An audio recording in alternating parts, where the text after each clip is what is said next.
Ciao ragazzi, oggi sono tornato a Forte Tesoro, Sant'Anna d'Alfedo per la quinta edizione del Palio dei Gnocchi di Montagna, i famosi gnocchi spatui, quelli della Lessinia, con acqua e farina come ingredienti principali, con un po' di sale e poi ovviamente tanto, ma tanto burro, quintali di burro e il Monte Veronese Stravecchio che non può mai mancare. Anche se sembra una ricetta sempre uguale a se stesso, ognuno di questi 6 partecipanti, Erbezzo, Bosco, Ceredo, Sant'Anna, hanno la propria ricetta e soprattutto la propria tecnica.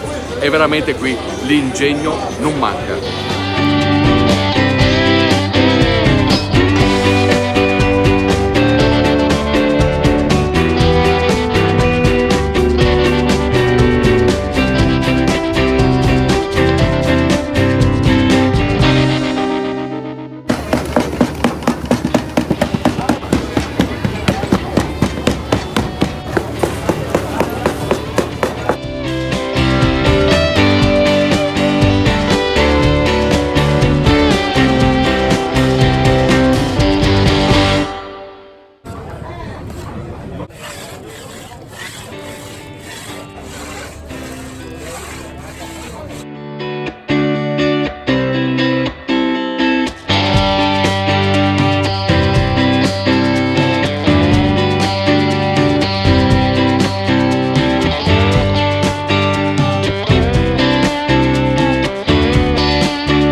Perché questa festa?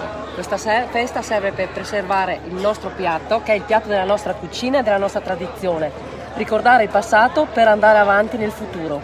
E magari fa sì che Forte Tesoro, questo posto magico dove ci troviamo, diventi un rilancio per Sant'Anna. Sicuramente deve diventare un rilancio per Sant'Anna, per la sua gastronomia, per il territorio e per tutto ciò che di bello abbiamo da offrire.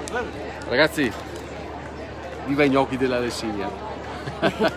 Ciao ragazzi, fate un salto qui, vale la pena.